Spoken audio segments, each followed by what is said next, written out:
All right, so then go ahead and grab your roller. We're going to do a low back release, an SI release with foam roller. It's actually one of my favorite releases for your low back.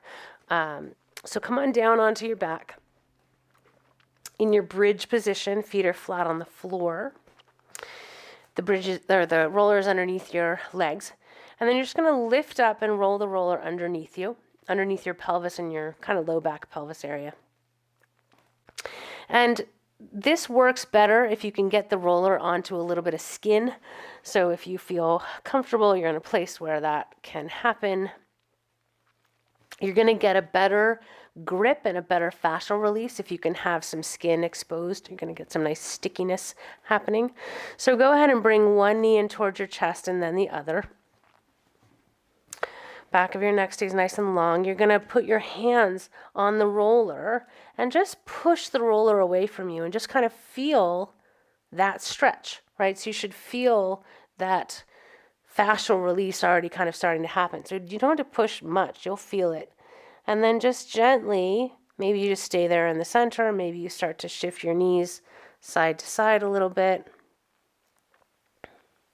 Maybe you let your knees come further in towards your chest or further away.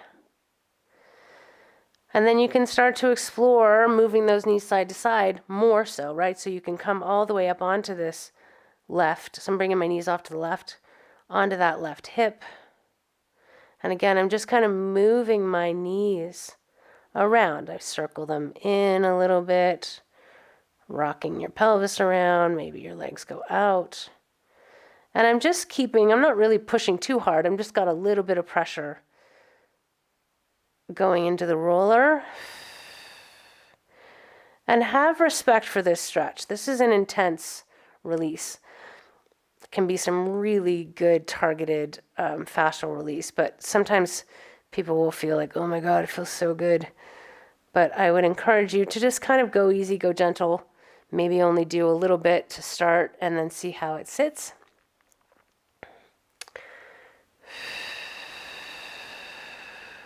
And then maybe go on to that other hip. So bring those legs the other direction.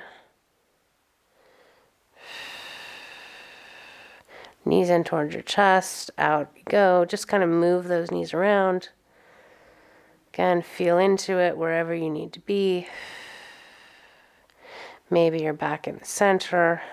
If it gets too far down and you need to put your feet down for a second, lift back up. Adjust.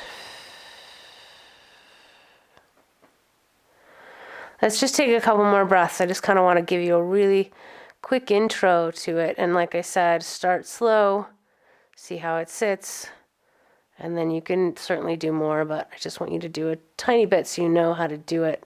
It can be really great when you need it. So that foam roller one that I showed you in the beginning with your low back, I don't do that one so much. I usually do this just if I really feel like I want to release my low back. All right, and then the last thing I want you to do is just a little bit of a hamstring stretch. You're going to take those legs up towards the ceiling. And just hold on to the roller now so it doesn't roll away. You can point and flex your toes and ankles. And then maybe just let your legs fall towards your face, however much feels comfortable. At the end, you can do some more pointing and flexing. Try to keep your back of your neck nice and long.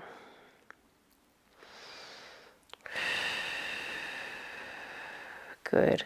We're stretching that whole fascial line, that posterior fascial line from the bottom of your feet all the way down and around, up your backs of your legs, up your back, even into the back of your head.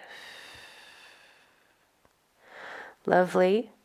You're going to bend your knees, one foot back to the floor and then the other. Bridge up, lift up off the roller, roll it out from under you, and come back down.